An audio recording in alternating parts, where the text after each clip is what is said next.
속닥 속닥. 안녕하세요. 속닥속닥의 태연입니다. 오늘은 성유미 작가의 이제껏 너를 친구라고 생각했는데를 읽어보겠습니다.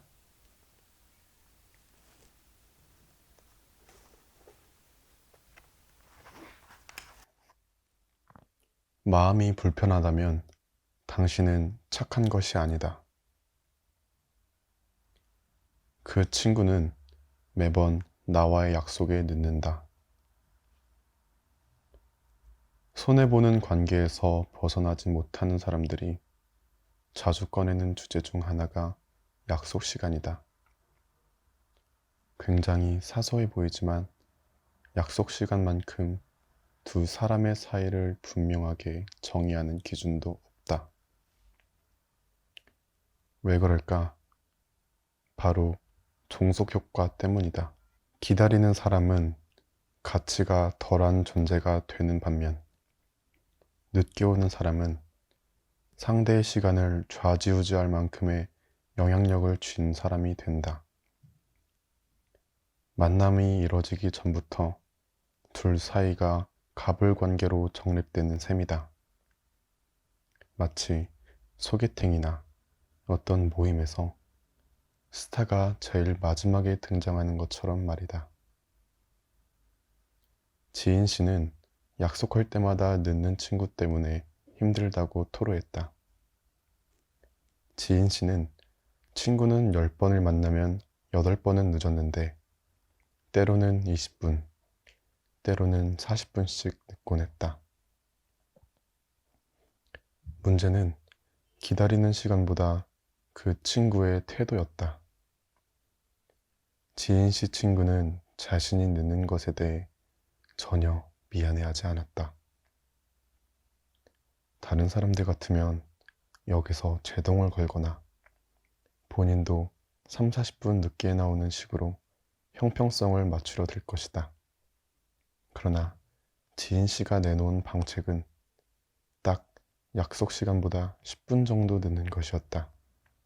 혹시라도 친구가 빨리 나올 수 있으니 10분 선에서 스스로 타협을 한 것이다. 하지만 지인 씨가 늘 기다려야 하는 것에는 변함이 없었고 그런 식으로 둘은 4년을 만났다. 그러다 딱 한 번 지인 씨가 30분 정도 지각한 일이 있었다. 이때 친구는 네가 날 기다리게 했으니 오늘은 풀코스로 쏘라며 지인 씨에게 화를 냈다. 4년 내내 본인이 늦었음에도 커피 한 잔 사지 않던 친구는 마치 자기는 기다려서는 안 된 사람인 양 지인 씨를 몰아세웠다.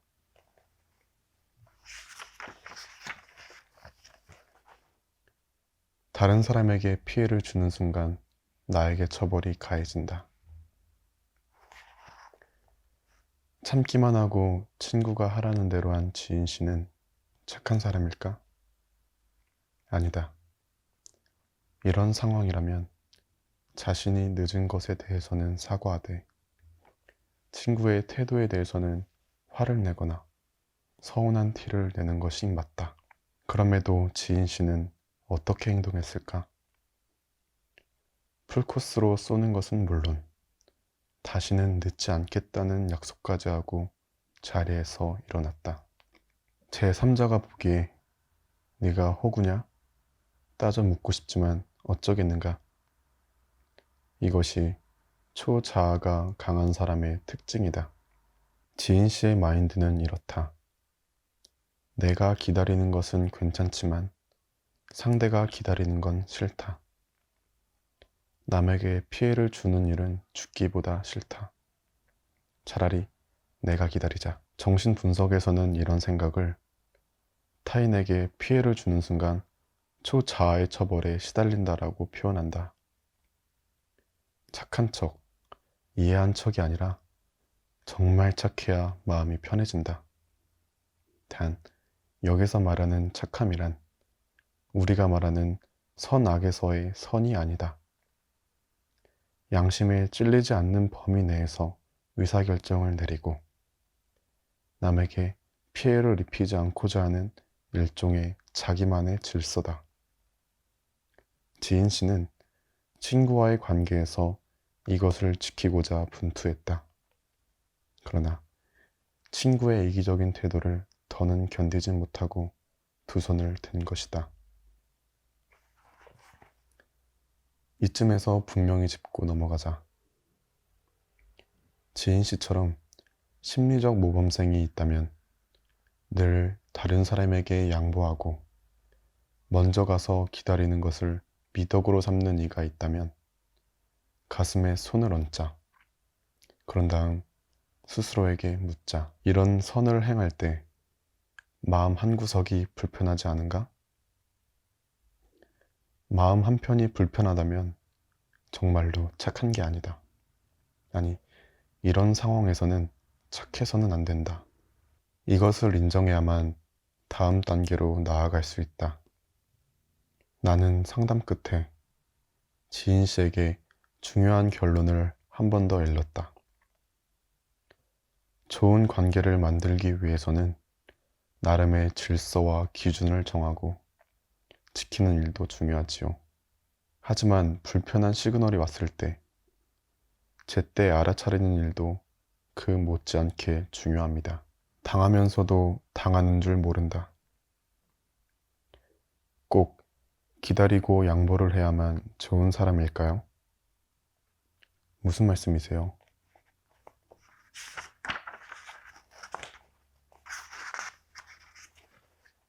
내내 참았다가 한 번에 터뜨리는 것보다 그때그때 자기 감정을 들여다보고 불편한 게 있으면 표현해야 하는 게 좋지 않을까 해서요. 지인 씨 자신에게 물어보세요. 친구를 기다리는 동안 정말 괜찮았는지.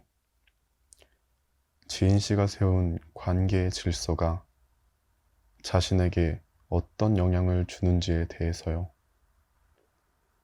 그거야 좋은 영향을 끼치죠.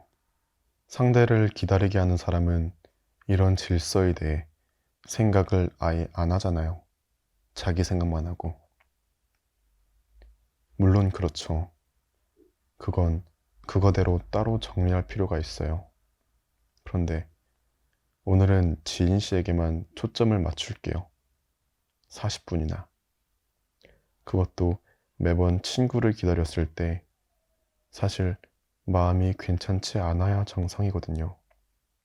혹시 불편한 감정이 들었을 때 지인 씨가 이런 마음을 부정하거나 억압하는 건 아닌지 돌이켜봤으면 좋겠어요. 저도 처음에는 괜찮다고 생각했는데 지금은 아니에요. 그 처음이 너무 길다고 생각하진 않으세요? 4년이면 너무 길잖아요. 그리고 이참에 지인 씨가 세운 관계의 질서를 행복의 관점에서도 들여다보세요. 무슨 뜻인지 알겠어요. 제 양심이나 기준에 너무 얽매이지 말라는 거죠? 네, 맞아요. 물기 없는 목재처럼 삶이 건조해질 수 있거든요. 물기 없는 목재. 초자아가 강한 사람들의 특징이다. 초자아를 다른 말로는 슈퍼에고라고 한다. 상대에게 착취당하면서도 그 관계를 끊어내지 못하는 사람일수록 초자아가 강하다고 보면 된다. 지인 씨가 바로 여기에 해당한다. 지인 중 이기적인 사람이 있으면 이드가 강한 사람으로, 또 반대인 사람이 있다면 초자아가 강한 사람이라고 생각하자. 그렇게 당했으면서도 몰라? 그만 맞춰줘, 제발.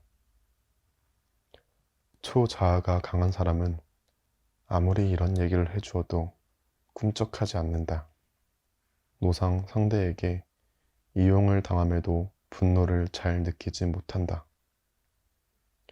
여기서 분노를 느끼지 못한다는 것은 아예 느끼지 못한다는 뜻이 아니다.